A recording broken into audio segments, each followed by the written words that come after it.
Teenage Mutant Ninja Turtles Mutant Mayhem is a 2023 Paramount animated movie that me and my mom saw in theaters in August of, 2023. That, getting this right out of the way, is good, but I'd struggle to really say that this movie is really great. Heck, I wouldn't even say that this is the best animated movie released in 2023, considering that it was also the year that gave us Across the Spider-Verse. But on first viewing, it was fine, I guess, but on second viewing, it grew on me a little bit, but I don't consider it to be all that special. As you've seen on my channel, I am a fan of Teenage Mutant Ninja Turtles, and I am quite passionate about the franchise. I was absolutely a fan of the 2012 series.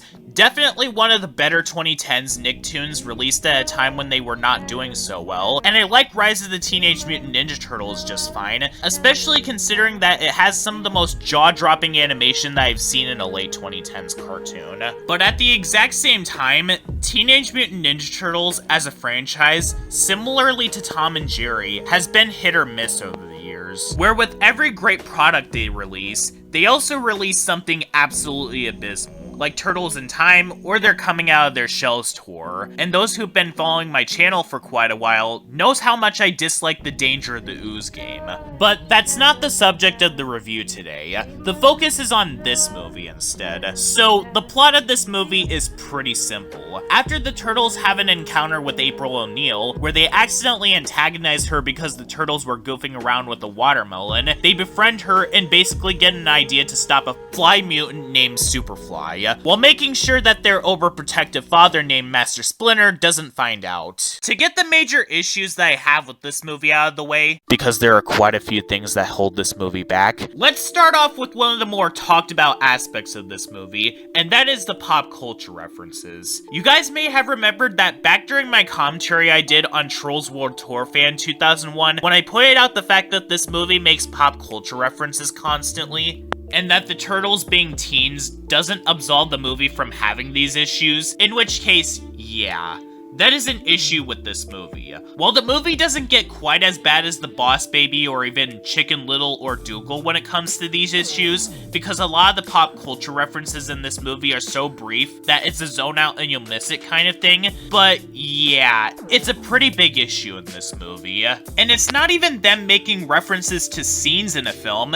This film directly mentions these things, including things that aren't even owned by Paramount, which I'm surprised that they were able to get away with, given that copyright laws are extremely strict. But in all honesty, the movie can go overboard with this to the point of getting pretty annoying. It wasn't as bad on second view, but on my first watch, when I watched this movie in theaters, all I was thinking to myself was, my goodness, this movie is annoying with this. And it's not even just the Turtles doing this, there are points where even the human characters are doing this. One scene they say that the Turtles are, quote, mini Shreks, and in another, some of the human villains say that Master Splinter is a Ratatouille. So, yeah, where is your excuse for the characters being teens now? And there are also other moments where they straight up draw or use copyrighted characters. Hey look, person in a mascot costume is dressed up as SpongeBob, and SpongeBob is another property owned by Paramount. And they also have a drawing of Deku from My Hero Academia. Either the copyright laws let this movie get way off the hook, or Paramount must have paid a lot of money in order for them to get away with this. In which case, it really does show. The voice acting in this movie as well is fine for the most part. There is one voice out of all of them that I do find kind of jarring, to be honest, and that is Donnie.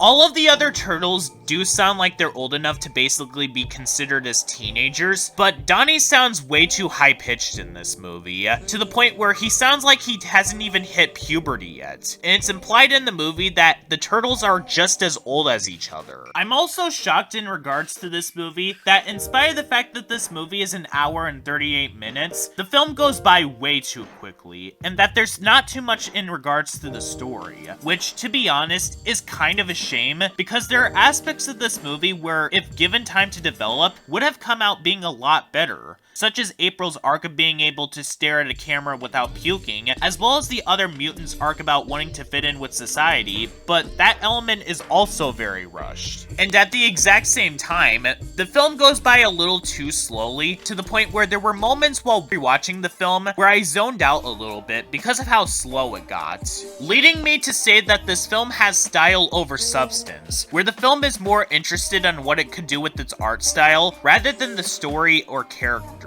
Sure, the animation is absolutely beautiful, but then again, the animation was also beautiful in both of the Spider-Verse movies, as well as Puss in Boots 2: The Last Wish, both of which still gave enough time to develop their characters, as well as making the pacing not as rushed or slow. Mutant Mayhem does not do this. And the characters don't really leave that much of an impact, except for Master Splinter and April, but that's about it. The Turtles are basically the same as what you've seen them like in other incarnations, except there are moments where they just goof around and spout lingo, nothing very thought-provoking in all honesty. But there are some things that do save this movie from being average or worse, and that is, like I said, the animation. The movie obviously takes a lot of influence from Spider-Man Into the Spider-Verse, with the movie's 2.5D look.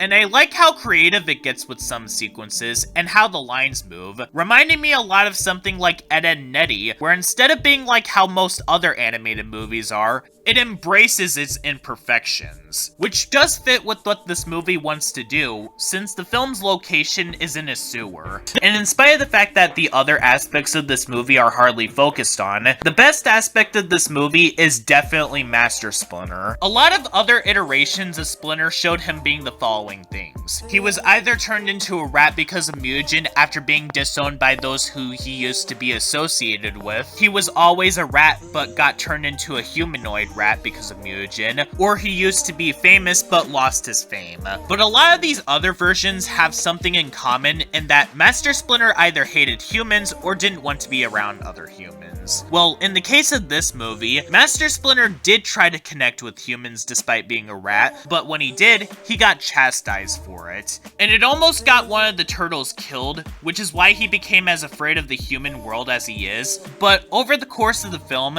he learns that humans don't hate him as much as they let on, after April sort of conquers her own fear of being on live TV. And I do like that, in spite of the fact that he doesn't like humans, he does show that he doesn't want them to be killed, which is a nice deviation from the other version of Splinter, and that he's actually one of the nicest versions of him in the franchise, showing that, in spite of being overprotective, he does care about his sons, which is honestly kind of a shame that this movie didn't have enough focus on this part of the movie, but maybe they'll put more focus on this in the upcoming series, since this is the next incarnation of the Turtles, but we'll have to wait and see. So, overall, while Mutant Mayhem is not a great movie, I think that it's definitely an enjoyable enough experience. I'd probably give this movie like a 6 out of 10 or probably a 7 because of the animation. I don't find this movie as good as something like the Spider-Verse movies, or even other films I reviewed like the Teacher's Pet movie or Storks, but I will say that this movie is better than The Road to El Dorado and Turning Red. And if there's one thing that almost everyone could agree on when it comes to 2023 movies, this film is leagues better than Ruby Gillman Teenage Kraken.